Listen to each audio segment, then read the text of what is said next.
All right, welcome back to our deep dive, sort of, into crime and punishment in Rifts, Japan.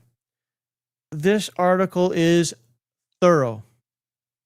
My wife is Japanese. I had to ask her a few questions, and she says it's pretty accurate. A couple of little that she would have done differently, but it's fairly accurate, and it dives into many of the different underworld access, almost a cyberpunk feel of Rifts Japan. Now, I don't know anything about Rifts Japan. Heathen Dog knows all about Rifts Japan, so he can help bring some of that out and tell what's right, what's wrong, what makes sense, and what's new and interesting. And we'll do that here starting now. Is Rifts Japan cyberpunkish? It is. Okay. The Rifts Japan thing is a prefecture or 3 cities that were skipped in time. They stopped being in this dimension right as the cataclysm happened, and then popped up like 20 years ago or something like that. So all of them are from the golden age of humanity, and there was a whole lot of, especially for the younger crowd, like teens and young adults, a lot of cosmetic cyberware, like changing eyes, getting pointy ears, getting cyberjacks and stuff like that. There was a lot of that. Okay. Awesome. Well, there we go. Today we enter the exotic timelessness of the Orient with an article on crime and punishment in Rifts, Japan. From the Rifter 29. If you thrive on gritty underworld intrigue and cyberpunk chaos, this article is for you. Thanks for confirming that for me. Before we dive into Japan's criminal organizations, super tech, and law enforcement rifts, please, hiya! That button. That like button. Subscribe to the channel and share this video. Help the channel grow and bring in fellow Palladium fans and RPG gamers of all type. Remember, these articles are just as amazing for games outside of Palladium Megaverse as well. This one in particular might be good for your next Shadowrun or Cyberpunk game, or even as a new world in your frontier space, Stars Without Number, or Battlelords of the 23rd Century game. This video is for everyone, so share it with everyone. With that said, okay, let's explore the shadowy streets, neon light alleys. Oh my god, I cannot talk. Neon lit alleys and war-torn police stations of Rifts, Japan, where the Yakuza, street gangs, tech ninja, and supernatural forces rule the night. And I gotta go to page 75. Look at that. As I've been doing recently, I'll just focus on this page for now until I need to change, because I'm not actually reading out of this book, because that'd take 2 hours, 5 hours, I don't know. I think it took me 2 hours to read it without reading out loud. Beneath the glimmer of Japan's high-tech megacities is a hidden world of organized crime, street gangs, black market tech, corrupted cops, and alliances with demons.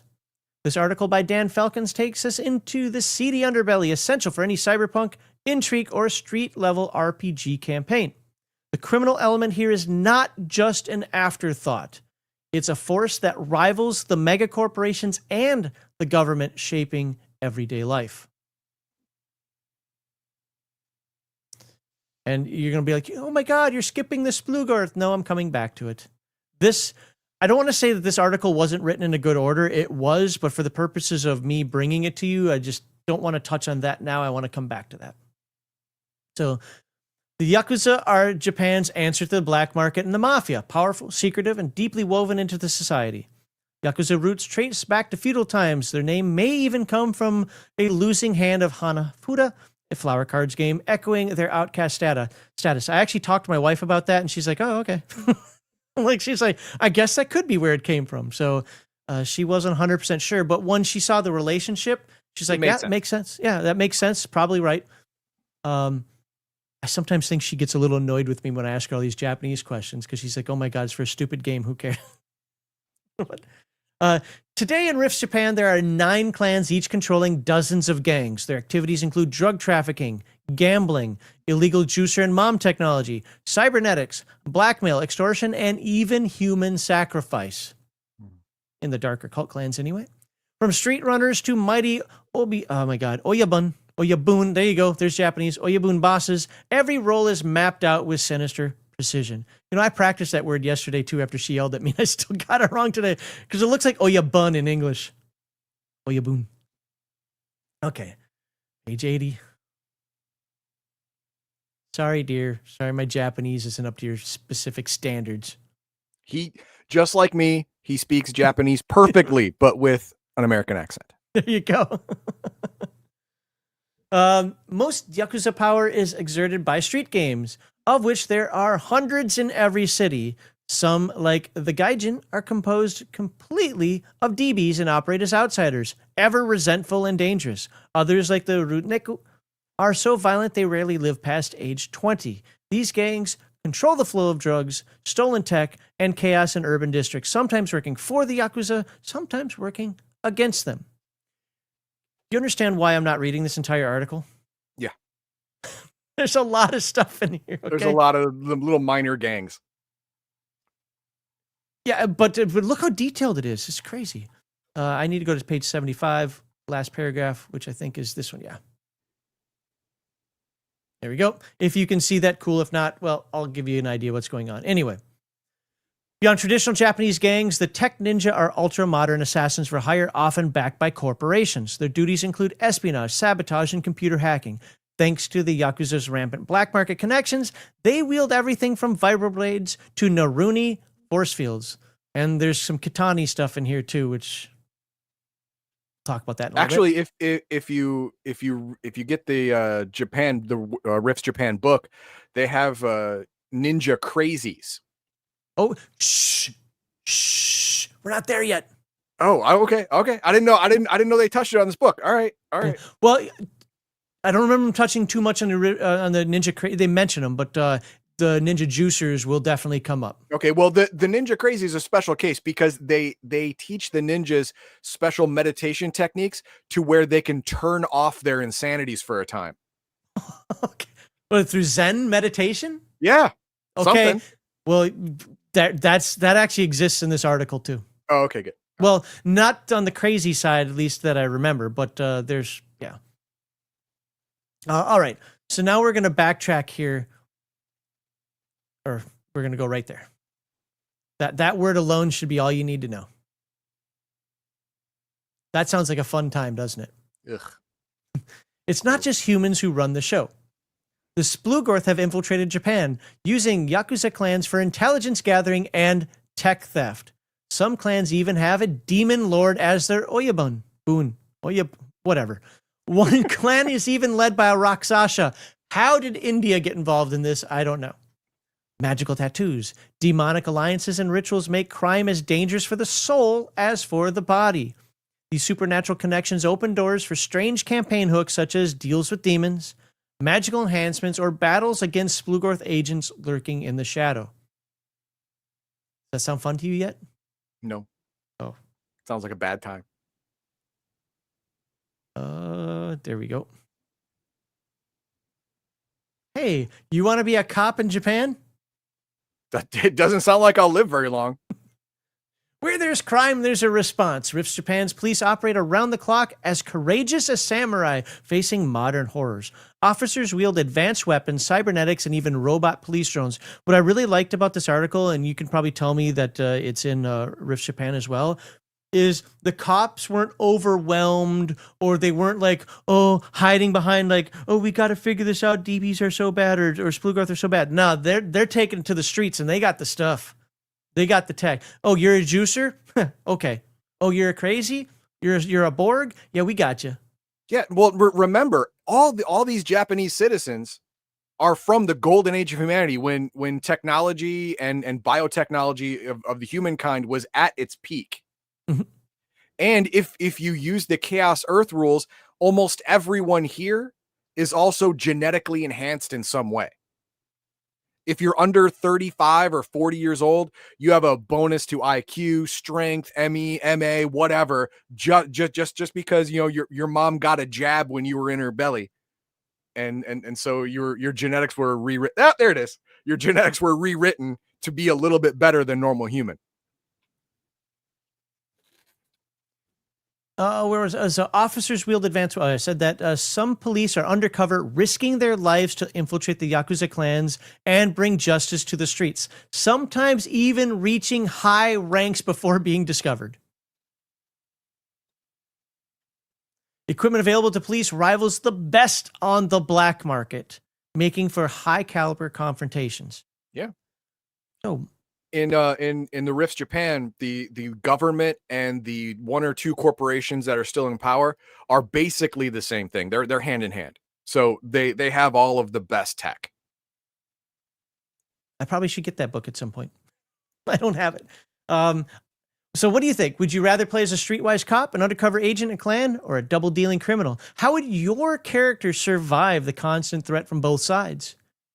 Because there's always two of the... You're always taking on two of three sides. Remember, there are three sides in this. Even though it sounds like there's two, there's really three. There's the good guys, the bad guys, and the Splugorth guys. All right. Wow, it gives me a long page range. Oh, that's back to the clans. Okay. Zoom up here for the clans.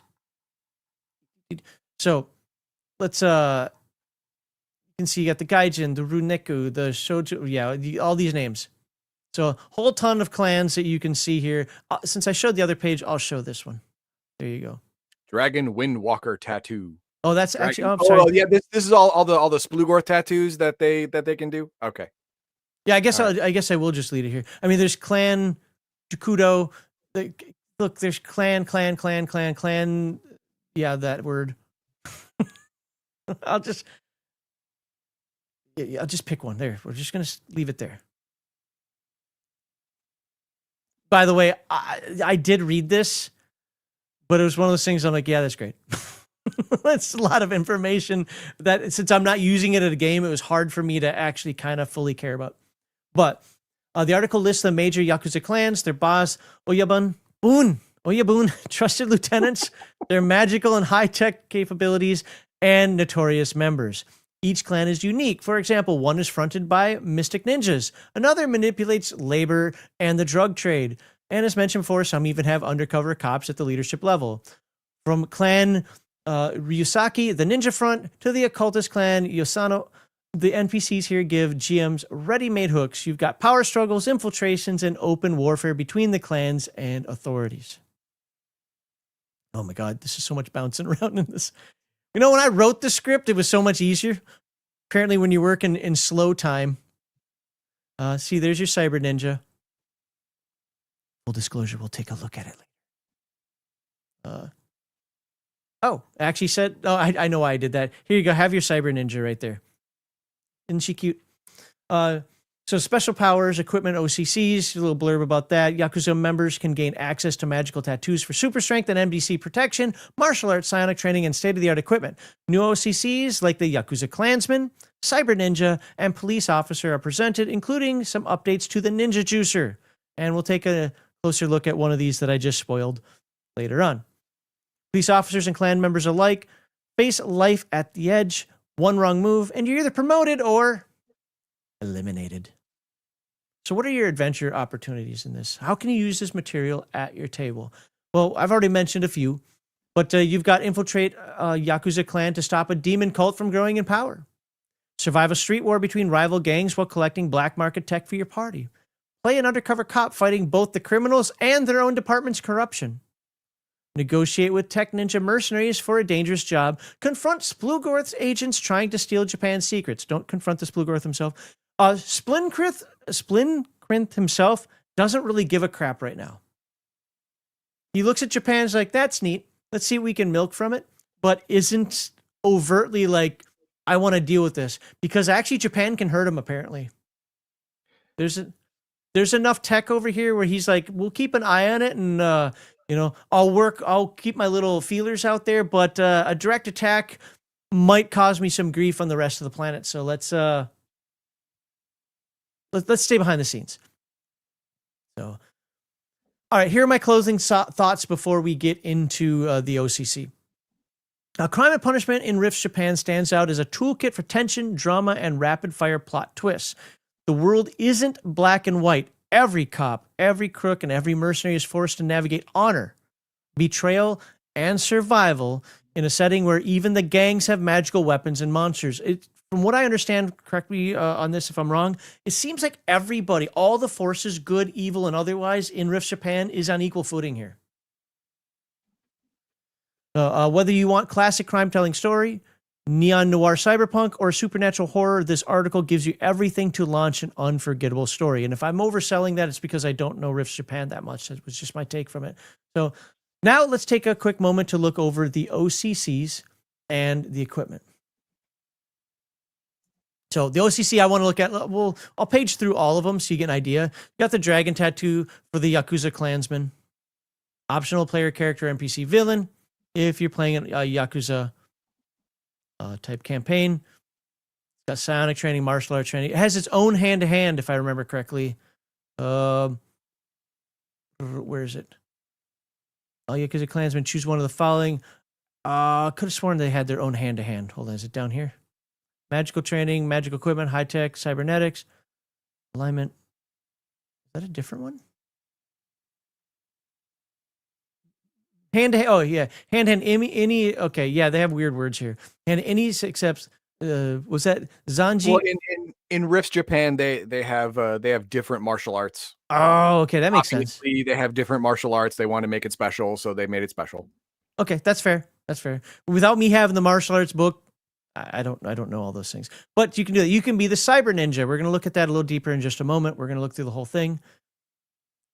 Ninja Juicer variants. Basically, grab Juicer Uprising and have some fun. It's got Hyperion variants and so forth in here.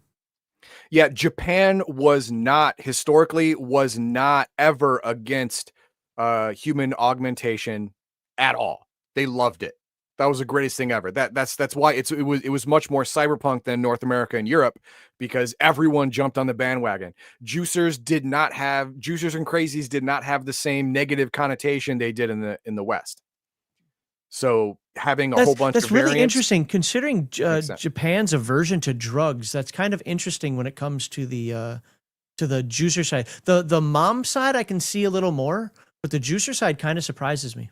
Well, you have to remember that the juicer drugs literally cannot be abused because they're all set on a computer program to be injected in you only when the program says you need it.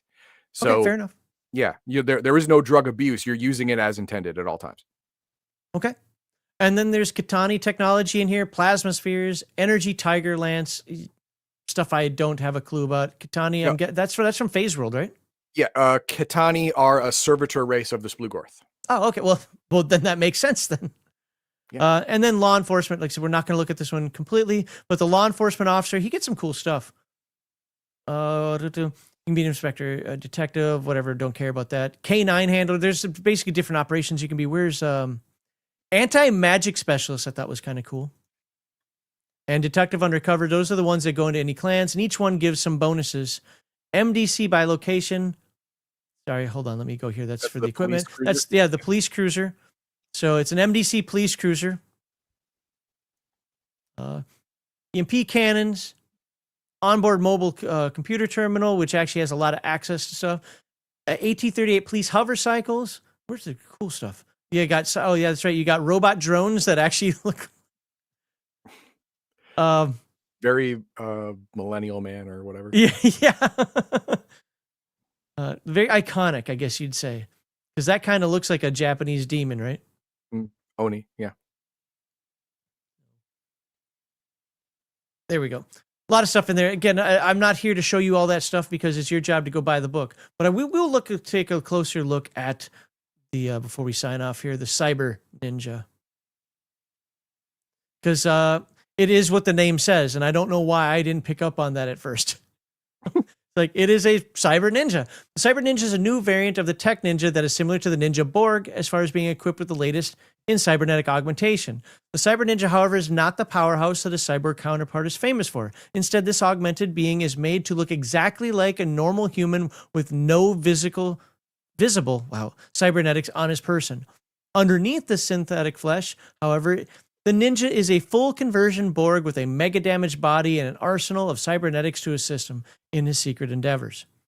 The Cyber Ninja is a master of disguise, an expert in defeating high-tech security systems, and a professional hacker, as well as being a formidable warrior with enhanced reflexes, superior strength, and some impressive weaponry. You know, if you're going to be a Borg, Nah, man, you got to You look the gotta go part. full out. You gotta look intimidating, not this super secret nonsense. Right. You're like, no, but it follows the ninja thing Yeah, because absolutely. historically most ninjas were infiltrators and assassins, and they didn't do it most of the time by sneaking into the enemy compound, blowing a poison dart, and then sneaking out. They usually infiltrated through the servants' quarters, pretended to be somebody else, got close, put poison in food, haha, and got away clean. Right? Yeah, That's what they they did, may have and been that's on the exactly staff what for this guy's for. years. Yep. What's that? So they may have been on staff for years. Yeah, exactly. And that's exactly what this cyber ninja is for, to look completely unassuming.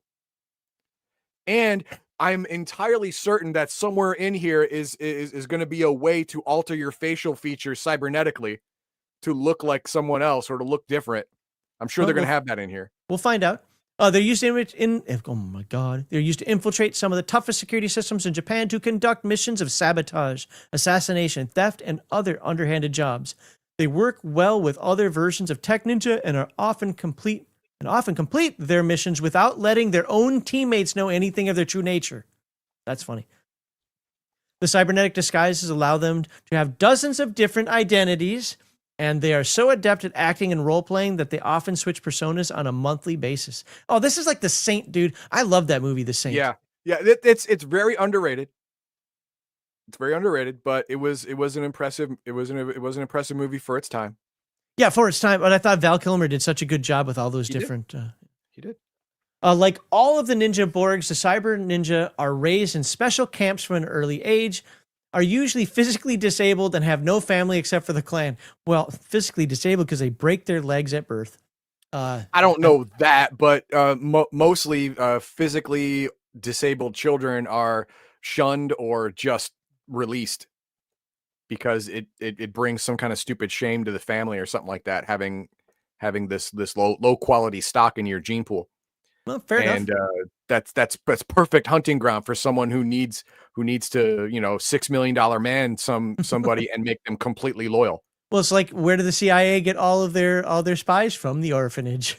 Exactly. Where are we here? If selected to become a cyber ninja, the youngster is gifted with his bionic body at the age of 18 and then given his first mission after several tests to ensure that the candidate is adjusting well to becoming a cyborg. I guess that could have, a little strain on the body and the brain. Only after several missions with experienced technician ninja will the cyber ninja be ready for solo missions and entrusted with more responsibility. Yeah, that's fair. So, full bionic conversion, physical strength 25, physical prowess 20, physical beauty of anywhere between 17 to 22. I would want my physical beauty at 9. Yeah, average. You want average. If you want to be unnoticed, be average looking. Most CIA operatives are not good looking.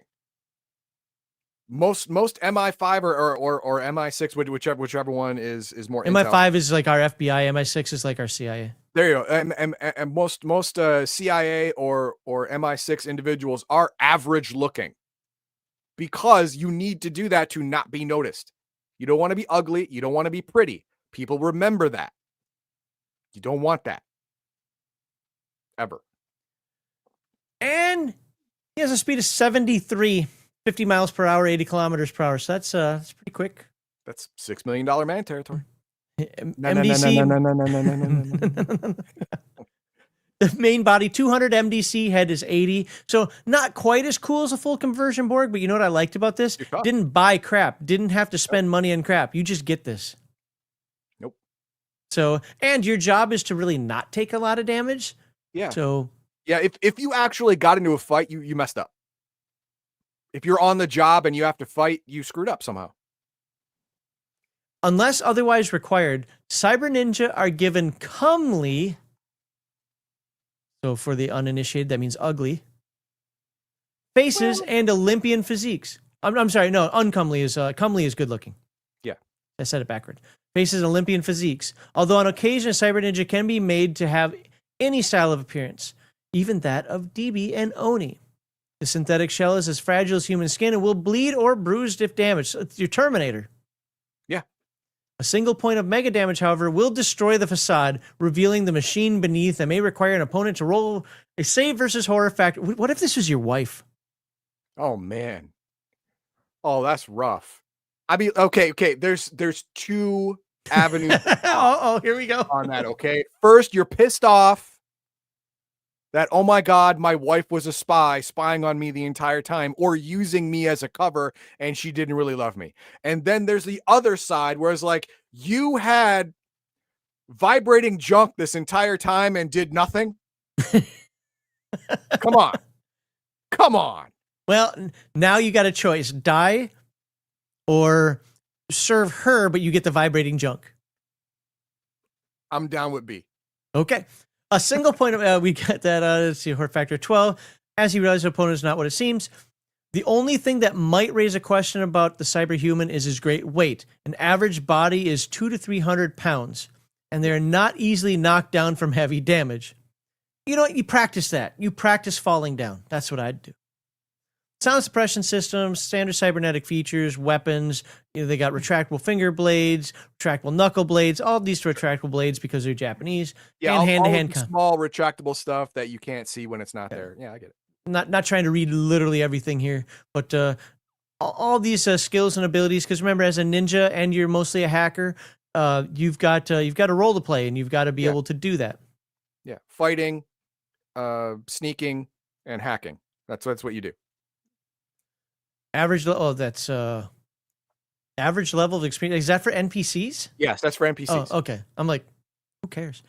So there we go, and we got new tech for Tech Ninja, but you guys can check that out on your own. I wanted to deep dive into this one because I really did find it interesting. Again, the article is long. I skipped a whole ton of it. I gave you just the overview, even skipping around the way I did. You can see how long and wall of texty this is, but it's in a good way.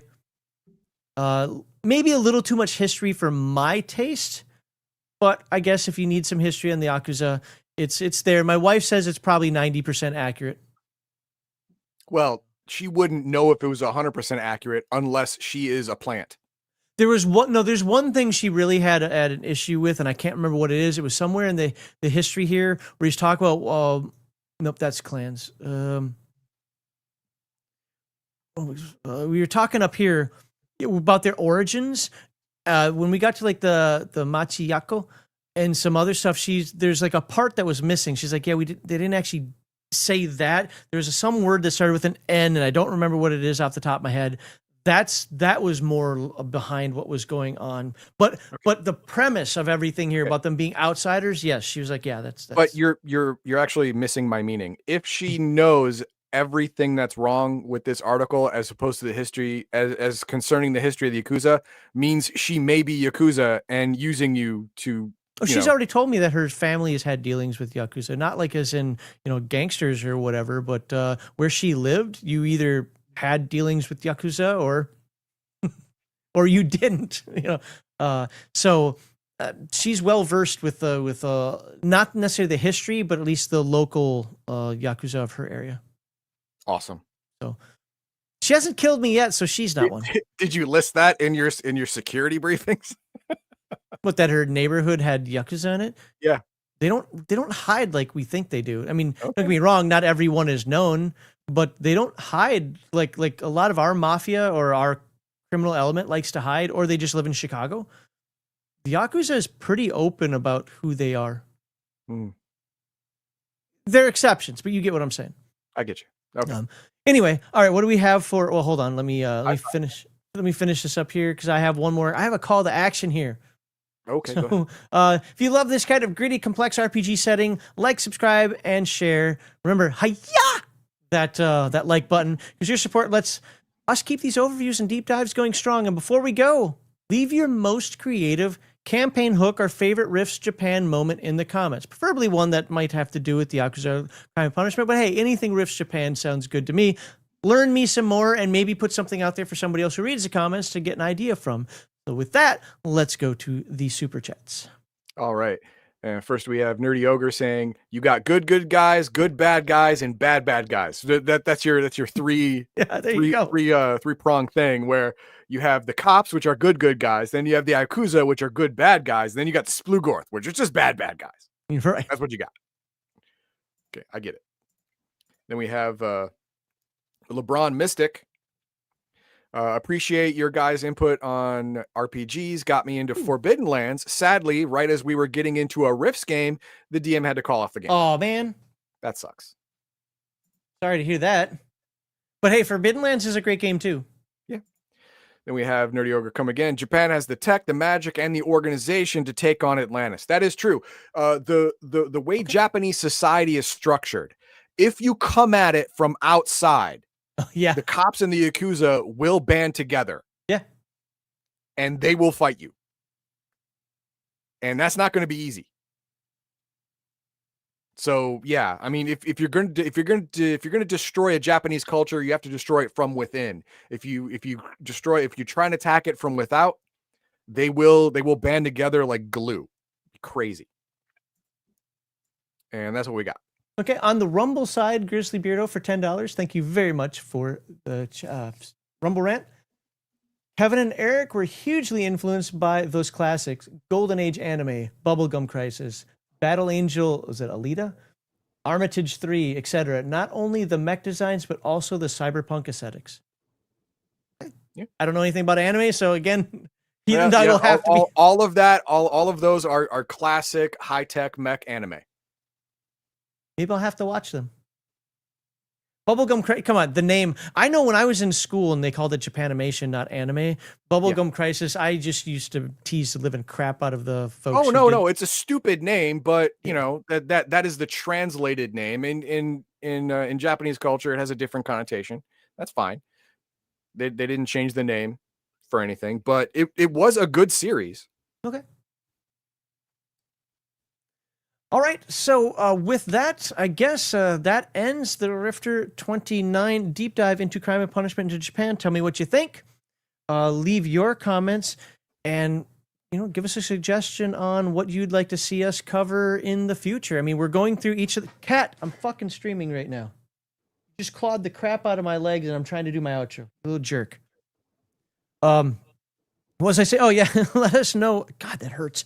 Let us know what you'd like us to cover. We're going to do the Rifters in order, but if there's a world book, a dimension book, what do they call them for Palladium Fantasy? Are those a source book that we haven't covered yet, or that you want us to, let us know, and we'll see if we can find time to dive into that. Start of the next year, I think Heathen Dog is going back to doing more of the overviews, and I know you guys appreciate that because that means you get the books you actually want, not my lazy butt doing Rifters. So look forward to covering all of that next year. And with that, please like, subscribe, and share, and we'll talk to you then. Dude, she fucking